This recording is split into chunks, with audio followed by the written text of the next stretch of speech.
Video editing এর জন্য CapCut কতটা গুরুত্বপূর্ণ সেটা কিন্তু আমরা সবাই জানি। তো বন্ধুরা, আজকে আমি আপনাদেরকে দেখাবো ক্যাপকাট দিয়ে কিভাবে অডিও নয়েজ রিমুভ করবেন এবং ভিডিও থেকে অডিওকে আলাদা করবেন। তো চলুন বন্ধুরা, মোবাইল স্ক্রিনে চলে যাই।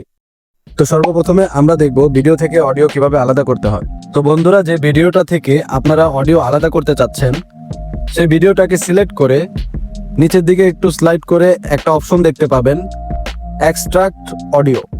তো বন্ধুরা, এই এক্সট্রাক্ট অডিওর মধ্যে ক্লিক করবেন। ক্লিক করার সাথে সাথে দেখুন আপনার ভিডিওটা থেকে অডিওটা সম্পূর্ণভাবে কিন্তু আলাদা হয়ে গিয়েছে।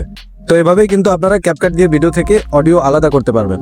তারপর আমরা দেখব এই অডিও থেকে নয়েজ রিমুভ কিভাবে করবেন। প্রথমে অডিওটাকে সিলেক্ট করে নেবেন। সিলেক্ট করার পর কিন্তু নিচে অনেকগুলো অপশন দেখাবে, এখানে একটু স্লাইড করে একদম শেষের দিকে চলে আসবেন।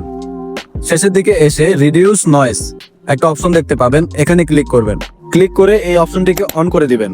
আর অন করার কিছুক্ষণের মধ্যেই কিন্তু আপনার যে অডিও ক্লিপটি রয়েছে বা ভয়েস রেকর্ডটি রয়েছে সেটি কিন্তু সম্পূর্ণভাবে রিডিউস নয়েজ হয়ে যাবে।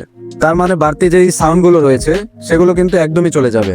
তো বন্ধুরা, একটা সময় কিন্তু এই ফিচারটা ফ্রিতে ব্যবহার করা যেত, তবে বর্তমানে ক্যাপকাটে নতুন আপডেট আসার পর থেকে অডিও ক্লিন বা রিডিউস নয়েজ যে ফাংশনগুলো রয়েছে সেটি কিন্তু আর ফ্রিতে ব্যবহার করা যাচ্ছে না।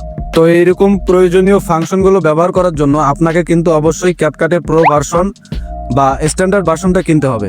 ক্যাপকাটের প্রো ভার্সন বা স্ট্যান্ডার্ড ভার্সন কিভাবে কিনবেন ভিসা এবং মাস্টার কার্ড ব্যবহার করে সেটা ভিডিও কিন্তু আমি অলরেডি আপলোড করে দিয়েছি।